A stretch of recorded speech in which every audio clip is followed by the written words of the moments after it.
FOMO. My name is Patrick J. McGinnis, and I'm a FOMO Sapiens. And since you're here, I'm going to bet that you are too. And when you're like us and Monday comes around, you don't dread the new week. No, you wake up every Monday morning knowing that this week might just be the best one yet. This is FOMOnday, the snackable show that starts your week right with hot takes, life hacks, listener mail, and even some FOMO therapy.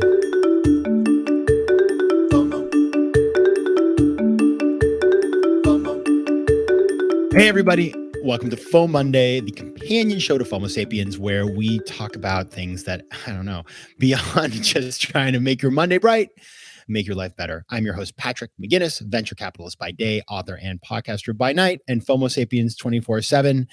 And today we're going to be talking about, it's a new year, and we're going to be making decisions this year about how to build our careers. I am certain of it. And the reason I say that is that unless you've been living under a rock, you realize that we're in the middle of this thing that's being called the Great Resignation, or some people call it the Big Quit. But in the second half of 2021, 20 million people in the United States quit their jobs, which is insane.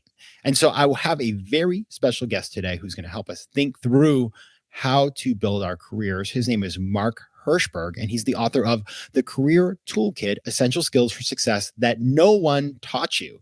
Now, from tracking criminals and terrorists on the dark web to creating marketplaces and new authentication systems, Mark has spent his career launching and developing new ventures at startups, Fortune 500 companies, and academia, and he has really learned what it takes. He has 3 degrees from MIT, show off, and he started there the Undergraduate Practice Opportunities Program, which is dubbed MIT's Career Success Accelerator, where he teaches annually. Mark, welcome to FOMOndays. Thanks for having me on. It's a pleasure to be here. All right, so I just want to start out because we just talked about the Big Quit. I like that name. How do you know if you should quit your job? We are seeing one of the biggest rewrites in the employee-employer contract in about a century. And people are starting to say a job is no longer just about the money. They want to see more. They want to see something that helps them grow and develop. They want to be aligned to the mission, to the values of the company.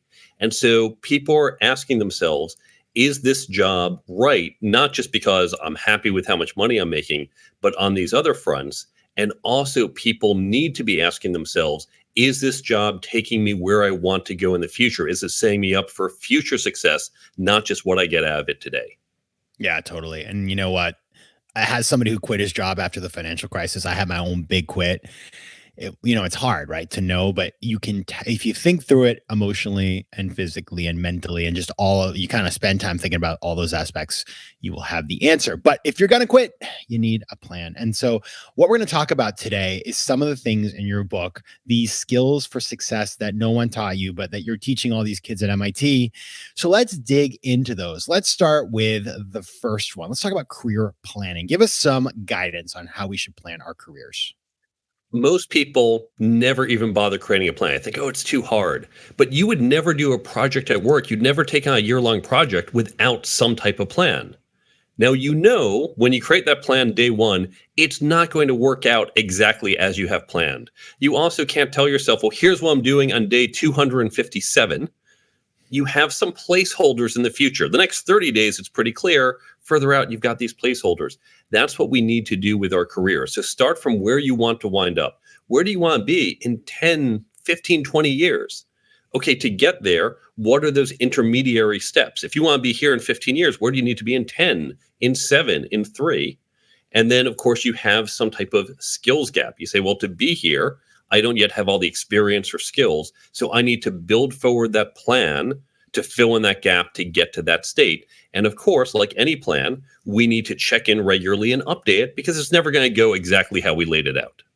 So is this like do you recommend like a spreadsheet, a Word document? Like how do you actually keep this sort of like, because it's true, like it's kind of like an evergreen thing you'll kind of go back to. So how do you actually do it?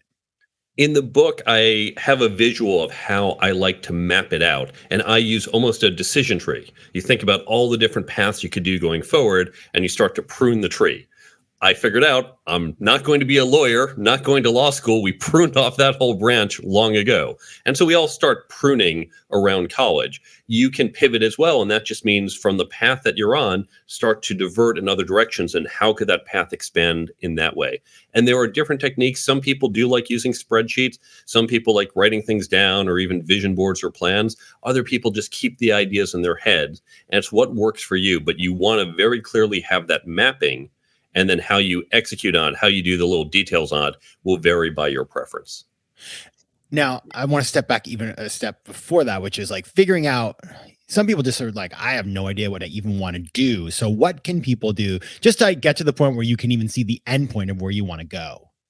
Good question. Some of us are lucky that we know from the age of 5, I want to grow up and be a doctor, but not everyone. In fact, even at 25, many of us don't know. There are a number of questions to ask yourself. I cover these in chapter 1, and they're available for free on the resources page of my website. Now, there are some obvious questions. Do I want to work just a 40-hour job? Do I want 9 to 5? I'm out the door. Do I want to work by myself or with computers? But then there are other questions to ask, not so much about the job, but about your lifestyle. Where do you want to live? How much travel do you want? What type of impact do you want to have on the world? And as you start to answer these questions and talk to people what they do, hey, tell me about your job. Oh, you mentioned these things that sound interesting to me. Maybe I should look into that field, or those types of tasks in your job or another that appeal to me. FOMO. FOMO. All right. So Mark, I like all of that. And I'm now thinking I should have been doing more of this in the past. I would have been more successful. But let's move on to something that I do feel I'm a little more strong at, which is networking. Talk about what we can do to be successful at networking. The key is to build relationships. Too many people go out and say, I need something. I need a job. Time to start networking. That's like saying, I need some friends to help me move this weekend. Let me go out to a bar, meet some new buddies and say, hey, new buddies, come on over. Come help me pack up my apartment. The people who you ask for that favor are people you've known for 10 years. So we want to start networking long before we need it.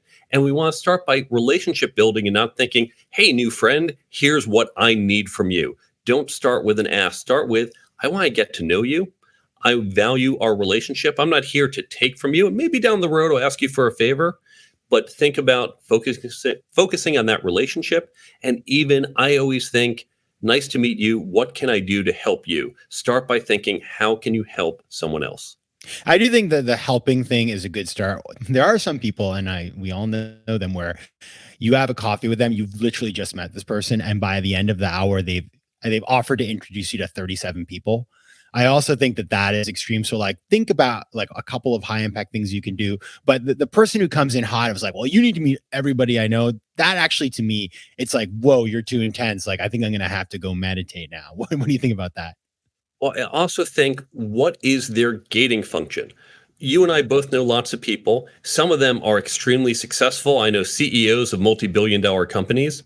I can't just send anyone I know to those people. They rely on me. Everyone in our network relies on us to gatekeep, to say, this person is worth your time.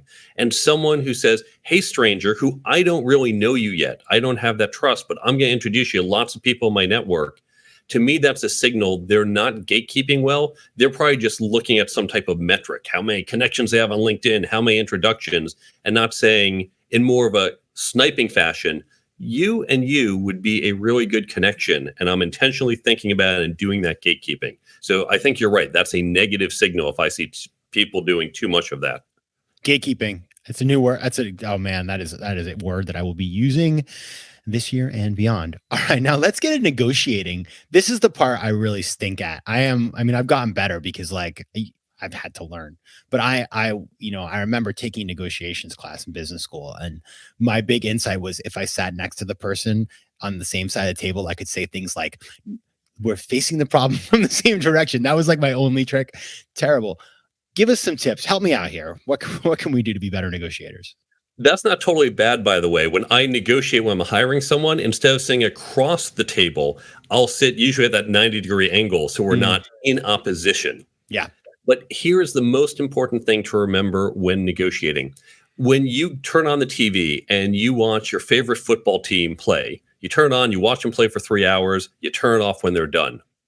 That's what you see of football. But those players are spending countless hours off your TV screen. They're spending all this time drilling, scrimmaging, working out, planning, and doing all this work off the field, more work off the field than for every hour on the field. And in fact, that's how negotiations work. A lot of the work you're doing is before you step into the room. So plan out, what is your strategy? What might you ask for? What might you trade off? What might the other side be looking for and willing to trade off? And those preparations, just like preparing before you set foot on the field, really pay off and yield better results. I like that a lot.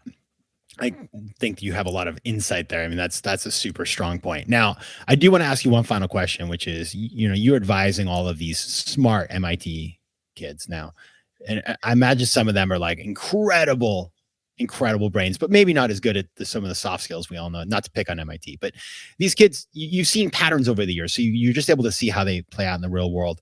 What is the thing that they get wrong most frequently? The big mistake that we want to avoid? People think this is a one and done. Oh, I got this great networking tip. I got this leadership tip. Done. And I will come back and say, I'm going to use another sports analogy. We would never say, oh, welcome to our basketball team. Here's what I'm going to do. I'm going to send you to a 2-day basketball clinic. Great. Welcome back. Done. You don't have to practice anymore. You don't have to train. You had 2 days of training. Now you can just play the whole season. We would never do that in sports, but that's what we do with people in our companies. At best, hey, you're getting promoted to be a manager. We're going to send you to a 2-day manager program. Welcome back. Done. You've learned everything you need to know. And really, this is a continuous process that we have to work at. And there is no one right answer. We're used to in school, here's a quadratic equation. Here are the dates for the Civil War. Memorize this. But these things, there's no one formula for leadership, no 3 things to remember to communicate effectively. So you constantly have to learn and revise and recognize these are subtle skills that are circumstantial. So you want to continue to learn and develop and get new insights from lots of different perspectives. All right. The book is The Career Toolkit, Essential Skills for Success That No One Taught You. And you can go to the Career Toolkit book.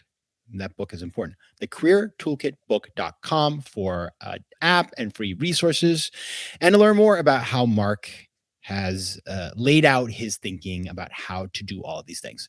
Mark Hirschberg, thank you so much for being here. Thanks for having me on the show. All right, everybody. That is another episode of FOMOndays. I will see you Thursday on FOMO Sapiens. Until then, have a great week. FOMO. Can't get enough of FOMO Sapiens? Join me on Patreon for ad-free episodes, bonus material, and exclusive content that will help you to master FOMO and position yourself for greater success in both business and life. Go to patreon.com/FOMO Sapiens to learn more. You can also connect with me on Instagram at Patrick J. McGinnis, on Twitter at PJ McGinnis, and on LinkedIn. I love hearing from you, so don't be shy. FOMO. Want more FOMO Sapiens and FOMOnday? Head over to FOMOsapiens.com where you can listen to past episodes, learn more about the show, and find out how to advertise. You can also connect with me on Instagram at Patrick J. McGinnis and on Twitter at PJ McGinnis.